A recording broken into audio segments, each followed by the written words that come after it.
Fans ng BINI, hustisya ang sigaw sa ginawa ni Gavin.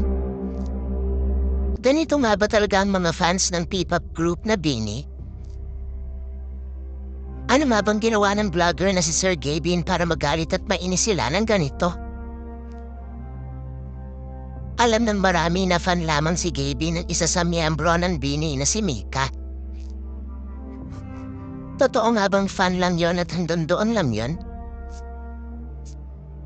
O sadyang papunta na sa maling fantasy ang pagiging fan nito? Bakit nga ba siya na-call out ng mga fans ng BINI? Nagpahayag ng galit ang ilang taga-suporta ng girl group BINI, partikular na ni Mika Lim, matapos pagkatuwaan ng isang content creator na si Sir Gavin sa isang TikTok live. Sa live kasi ng vlogger na si Sir Gavin, mapapanood na ipinapalabas niya sa isang projector ang isa sa mga music video ng kanyang hinahalaang BINI. Matapos matapat sa mukha ni Mika ang nasa video, ay hininto ito sa tweet ni Sir Gavin at saka mistulan niyang hinalikan ng screen. Kinikilig naman itong tumatawa habang tumatakbo palayo sa screen. Dahil dito, inulan ng batikos ang ginawa ni Sir Gavin sa isang Reddit post. Narito ang reaksyon ng mga netizen. That Gavin is a teacher, right? So how come he can't process something before doing? And he has a girlfriend. I wonder how his brain works. Dapat kasi may charot sa dulo para hindi masyadong offensive.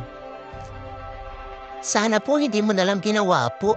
Alam ko na idol mo din sila kasi palagi mong sinayaw yung sound nila. Sir Gavin, magtinuha na raw. Samantala sa ngayon nga ay wala pang pahayag si Sir Gavin tungkol sa issue na ito. Maging ang girlfriend niya nito na si Elma ay wala ring pahayag sa pangyayaring ito. Ngunit alam naman ang lahat na kadalasang mga content ito ay mga pangkwelanan. Hindi naman siguro inaasahan ni Sir Gavin na hindi matutuwa ang mga fans ng BINI sa kanyang ginawa. At wala naman itong masamang intensyon sa aksyon niya na iyon. Dahil alam naman ang lahat na may girlfriend na ito na si Elma. Ang ginawa nga na ito ni Sir Gavin ay pagbibirulan sana niya. Ngunit sa hindi inaasahan ay sineryoso ito ng mga solid fans ng BINI. Samantala wala tayong magagawa kung ayon ang nasa isip ng ilan sa mga fans ng BINI. Ang mahalaga ay kung ano ang totoong layunin ng ginawa nilang content sa mga bata at kanilang mga fans. Maging ang mga members nga ng BINI ay wala ding inilalabas sa pahayag sa issue na ito.